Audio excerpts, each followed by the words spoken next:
Hey guys, it's me, Sloan. How goes it? Um, so, okay. Well, two things, two videos. First video. I went to Arlene's the other night with my girls, two daughters and one of my nieces, and we went to do the live band karaoke thing, which was great. It was a wonderful hit.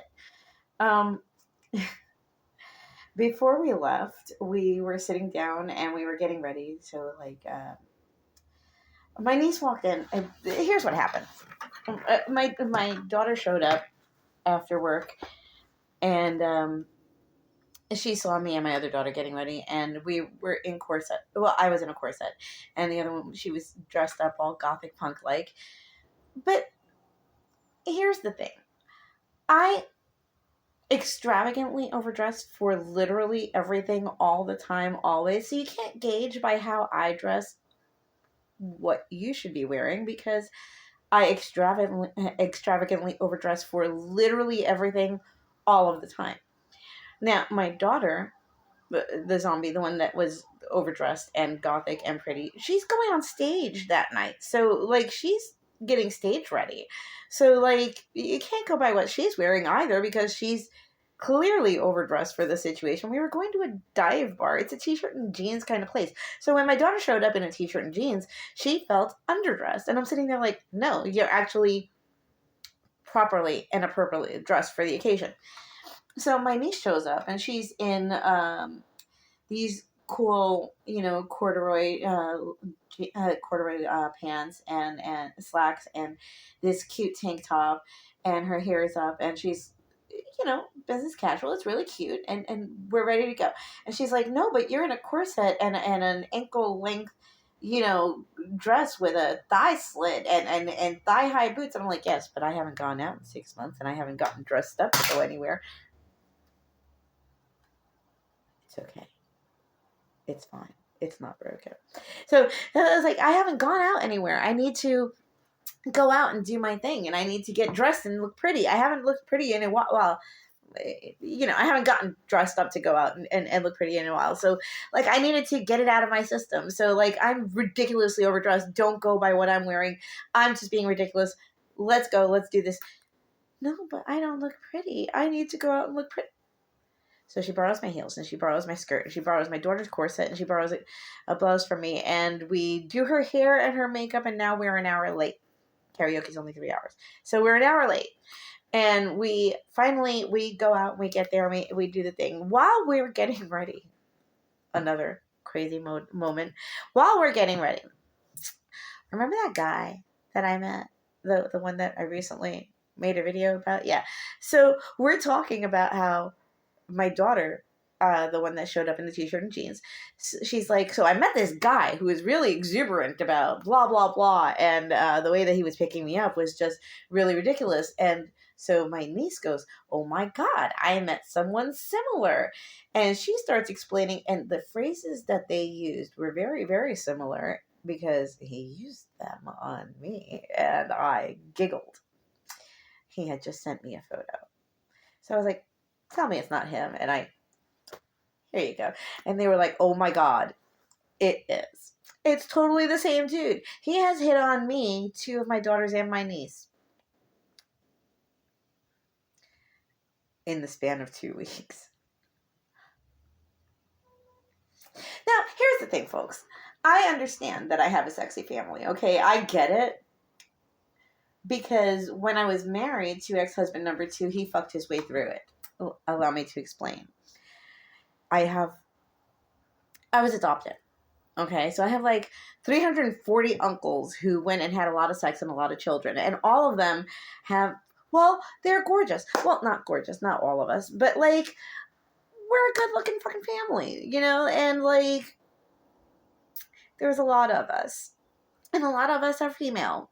And there are a lot of hetero guys out there. And it's bound to happen that when you're walking around New York City, you're going to run into 1 or 500 of us and be like, hey, what's up? You're sexy. And we're going to sit there and be like, hey, you're funny. We're not into you. Go away now. And it's okay, because we all have I don't want to say similar tastes because we don't. Overlapping tastes. And overlapping men seem to have similar taste in all of us. It's a common thing, and this is why I don't date a lot of men that look like a lot of the men around this neighborhood or New York City in general. I date very, very specific looking men, and since I don't date often or much, I just kind of mess around with not what's available locally. God, no, because God knows most of my sisters, cousins, and nieces have fucked them. So I don't mess around locally because they do. And so I end up messing around with people that I find way out in the elsewhere who have more than likely not touched anyone that I am likely related to. So when you sit there and ask me, oh, well, how come you haven't gotten laid? And so I'm really, really, really picky. And I also try to make sure that I'm with people who haven't been with my family. Because while I don't really care if I cross swords most times, I try not to cross swords with my family.